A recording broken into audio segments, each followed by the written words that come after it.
Good morning. তো পরশুদিন হঠাৎ করে আমাদের প্ল্যান হয় যে আমরা কোথাও একটা ঘুরতে যাব, আর হঠাৎ করে প্ল্যান হওয়া মানেই কোথায় দীঘা মন্দারমণির কথাই মাথায় আসে, কিন্তু আমরা তারও অনেক কাছে যাচ্ছি। আমরা যাচ্ছি হচ্ছে বকখালি।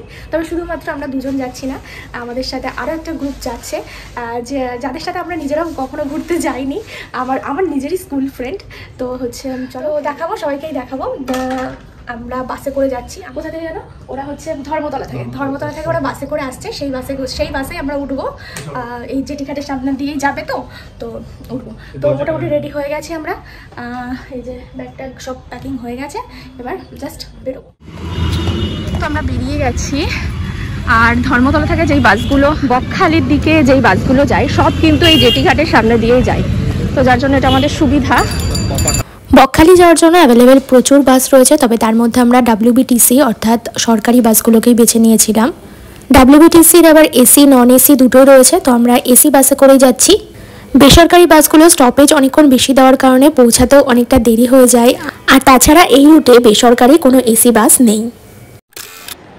তো পৌঁছে গেছি আমরা বকখালি। এই যে হোটেলেও এন্ট্রি করে নিয়েছি। আমরা এসেছি হোটেল অমরাবতীতে। আগে থেকে কোনো হোটেল বুক করে এসেছিলাম না, এখানে এসেই হোটেল বুক করলাম। তো এই যে হচ্ছে আমাদের রুম। তো চলো রুমটা একবার ভালো করে দেখিয়ে দিই। তো এই যে এটা হচ্ছে দরজা দিয়ে এন্ট্রি করে এখানে একটা রয়েছে বেড, এখানে একটা ডবল বেড রয়েছে, এখানে একটা ছোট কাবার্ড মতো রয়েছে, কিছু নেই এর মধ্যে। কাবারটা দেখতেও খুব একটা ভালো না। আর এখানে রয়েছে একটা মিরার, আর সঙ্গে দুটো গ্লাস দিয়ে দিয়েছে। এখানে একটা টিভি আছে, এখানে সোফা রয়েছে, ছোট একটা সোফার সঙ্গে টি টেবিল। এখানে একটা ভালো জিনিস দিয়েছে, আমি সত্যি ব্রাশ আনতে ভুলে গিয়েছি। এই দেখো ব্রাশ দিয়েছে, কোলগেট দিয়েছে, দুটো কোলগেট। আচ্ছা এটা কি শ্যাম্পু ট্যাম্পু কিছু একটা হবে। হ্যাঁ এটা তো চিরুনিটাও মনে হয় আমি আনতে ভুলে গেছিলাম। যাই হোক যা আনতে ভুলে গেছি সবই দিয়ে দিয়েছে। আর এখানে দুটো সোপ দিয়েছে, ভালো একটা ব্যাগ দিয়ে দিয়েছে। হলো ব্যাপার। আর এখানে হচ্ছে একটা ব্যালকনি আছে ছোট, আর ব্যালকনি থেকে এরকম একটা ফুল ভিউ রয়েছে। ফুলে আমরা একটু পরে নামবো। আর এই যে এটা হচ্ছে ওয়াশরুম।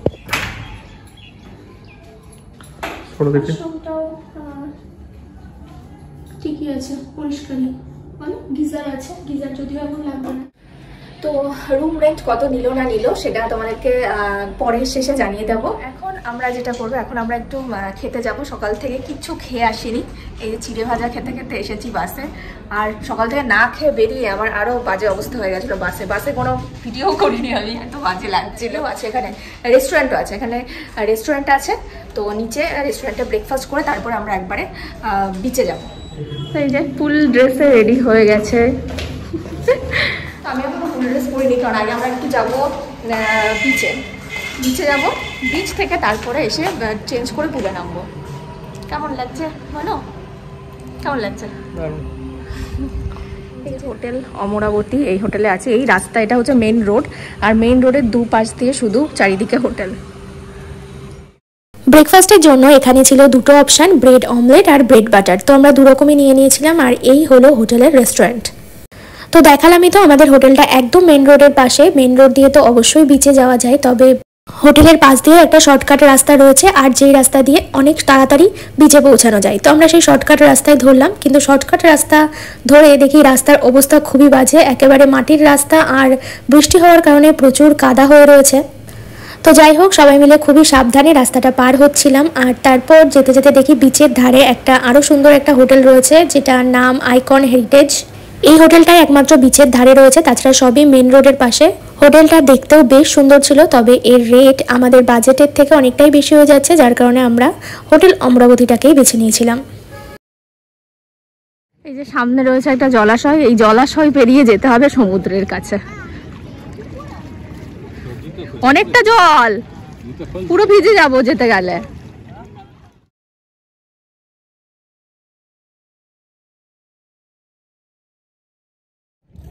চলো এবার এসে পুরো আগের বারের কথাটা শুধু মনে পড়ে আছে। আগের বার যখন এসেছিলাম তখন তো আমরা থেকেছিলাম না, বৃষ্টি এসেছিল, দৌড়ে দৌড়ে সে আমরা পাড়ে গেলাম, তাই না বলো? তো যাই হোক আমরা এখন আর ওই সমুদ্রের ওইখানটাতে আর যাইনি, কারণ অনেকটা হাঁটতে হবে, অতটা আর হাঁটতে ইচ্ছা করছে না, প্রচণ্ড রোদ গরম লাগছে। তখন আমরা হোটেলে গিয়ে একটু পুলে নামতে পারলে স্বস্তি। আমরা এই দিকটাতে চলে এসেছি, এখানে প্রচুর দোকান টোকান রয়েছে, সামনে একটা ডাবের দোকান রয়েছে, ওখানেই যাচ্ছি। আর হালকা হালকা বৃষ্টিও শুরু হয়ে গেছে। হ্যাঁ, এখন আবার আলু কাবলি কে খাই, বিকেলে খাবো। এটা সোডার দোকান। তো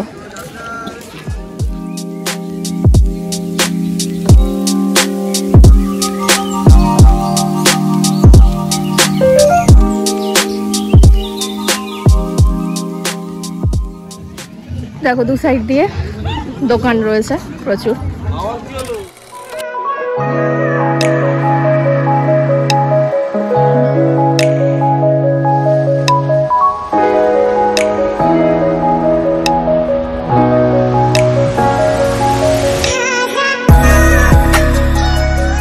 কোথায় গেলে? চলে এলো। কি হলো?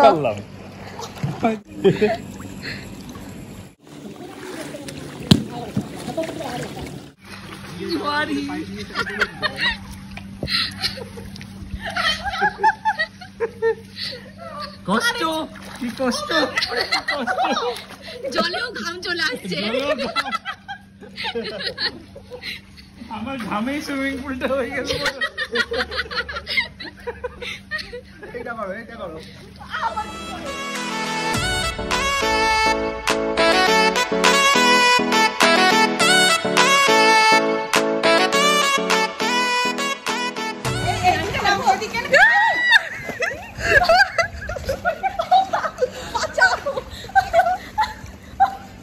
দাদা দাদা দাদা আমি বললাম না এদিকটাই নিচু, ওদিকটাই সবাই শুধু আউ করে চিল্লাচ্ছে, কেমন করতে আমাকে বাঁচালো না, আমি নিজেই বাঁচলাম। এই তো তোমার বান্ধবী গিয়ে তুমি ঠিক আছে, ঠিক আছে, ছবি তুলে দেবো।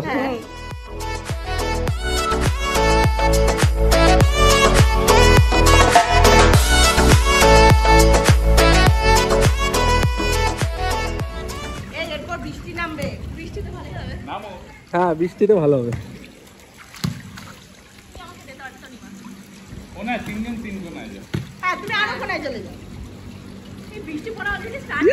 সেই মজা হবে।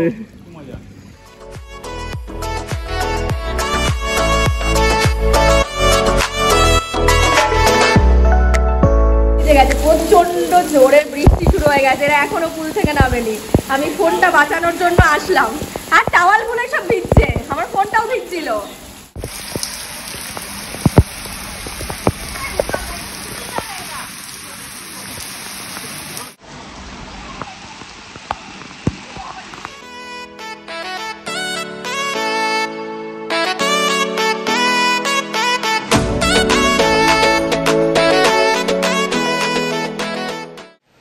খাওয়া দাওয়া করার পরে আমরা তো একটু রেস্ট নিচ্ছিলাম।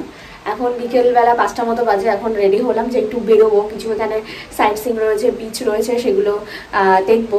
কিন্তু বাবা, এর মধ্যে শুরু হয়ে গেল আবার বৃষ্টি। মাঝখানে বৃষ্টি একটু থেমেছিল, তখন তো পুলে স্নান করার সময় দারুণ বৃষ্টি হয়েছে, দারুণ। আর তার মধ্যে পুলে স্নান করছি প্লাস বৃষ্টিতে ভিজছি, এই করলাম। আবার এখন বৃষ্টি শুরু হয়ে গেল। এই যে মেঘ তো ভালোই করেছে, সঙ্গে বৃষ্টিটাও হচ্ছে। সাইট সিন করার জন্য টোটোওয়ালাদের সব ফোন নাম্বারও নিয়ে রেখেছি, তাদের সাথে যোগাযোগ করব। কিন্তু বৃষ্টির মধ্যে যেতে পারবো কিনা সেটাই তো বুঝতে পারছি না।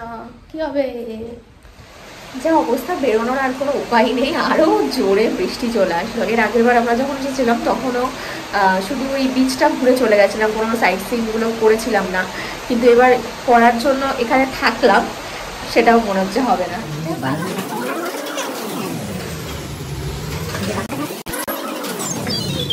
শেষমেশ আমরা ছাতা মাথায় দিয়ে বেরিয়ে পড়েছি। রেডি হয়ে কি আর ঘরে বসে থাকতে ইচ্ছা করে? তো আমরা ছাতা মাথায় দিয়ে বেরোলাম। এখন আর কোথাও যাবো না, বকখালি বিচে যাব, ওখানে কিছুটা সময় কাটাবো। বিচে ঢোকার রাস্তা দুপাশ দিয়েই শুরু হয়ে যাচ্ছে বিভিন্ন ধরনের দোকান, জামা কাপড় দোকান থেকে শুরু করে সব ধরনের দোকানই এখানে পেয়ে যাবে। আর তারপর এখানকার মেন আকর্ষণ যেটা হলো সেটা এই ফিশ মার্কেট বা ফিশ স্টল। এখানে একদম টাটকা টাটকা ফ্রেশ মাছ রয়েছে, আর যেগুলো তারা নিজেদের পছন্দ অনুযায়ী রান্নাও করে দেবে। অন্যান্য জায়গা থেকে এখানকার মাছের দামও কিন্তু বেশ সস্তা। যারা মাছ খেতে পছন্দ করো তারা অবশ্যই বকখালি রাতের ফিশ মার্কেটে অবশ্যই যেতে পারো। দীঘা মন্দারমণির থেকে অনেক বেশি সস্তায় এখানে মাছ পাওয়া যায়, আর মাছগুলো কিন্তু ভীষণ ফ্রেশ। তো আমরাও এখানে অনেক রকম মাছ নিয়েছিলাম, যেগুলো ওরা আমাদের পছন্দ মতো রান্নাও করে দিয়েছিল। তো এখানে প্রথমে আমরা চলে এসেছি একটা চায়ের দোকানে, কারণ সন্ধ্যাবেলা হলে একটু চা না হলে ঠিক জমে না।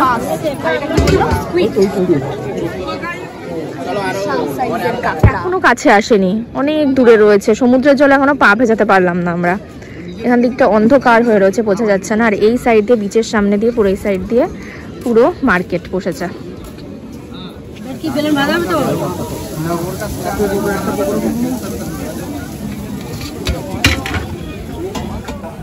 এই ধরনের মাছ আমি প্রথমবার দেখলাম। মাছের মুখ কোনটা সেটাই তো বুঝতে পারছিলাম না। তোমরা কি বলতে পারবে এই মাছটার নাম কি? তাহলে কিন্তু অবশ্যই কমেন্ট করো। কেমন? ভালো। আমরা নিয়েছিলাম আমুদি ফ্রাই, তোপসে ফ্রাই, চিংড়ি ফ্রাই। আর আমুদি ফ্রাইটা এখানে বসে খাচ্ছিলাম, আর বাকিগুলো তখন রেডি হচ্ছিল। তবে এখানে শুধুমাত্র মাছের দোকানই নয়, ফুচকা, ঝালমুড়ি, পাপড়ি চাট, আইসক্রিম সব রকম দোকানই তোমরা পেয়ে যাবে।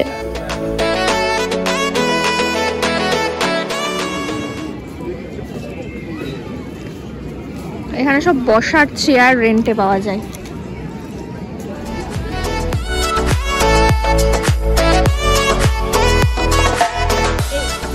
হ্যাঁ, আমার একটু আসার ইচ্ছা আছে সত্যি বলতে। একটা ভালো জায়গা খুঁজে পেয়েছি আমরা ছবি তোলার জন্য। হ্যাঁ, নামে বলে ভোরবেলা এখানেই করবো।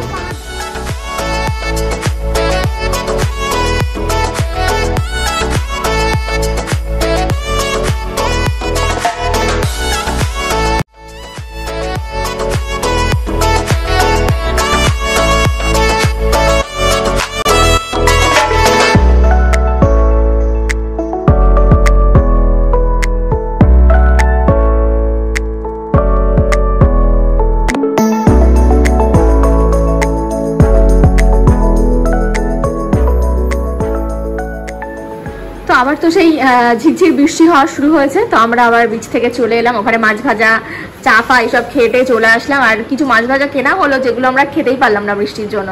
তো সব কিছু নিয়ে একবারে ঘরে চলে আসা হয়েছে। এখন ঘরে বসে সবাই মিলে আড্ডা, খাওয়া দাওয়া হবে। বৃষ্টির কারণে আজকে বিকেলে বেরোনো হলো না ঠিকই, কিন্তু পরদিনই আমরা চলে গেছিলাম বেশ কিছু আইল্যান্ড আর বিচে। তবে সেগুলো তোমাদের সাথে শেয়ার করব নেক্সট ব্লগে। তো আজকের ব্লগটা এই পর্যন্ত রাখছি। পরের ব্লগে তোমাদের সাথে শেয়ার করব বকখালিতে আমরা পরদিন কোথায় কোথায় ঘুরেছিলাম। তাহলে ততক্ষণ পর্যন্ত তোমরা সবাই খুব ভালো থেকো, সুস্থ থেকো। দেখা হচ্ছে খুব শীঘ্রই। বাই।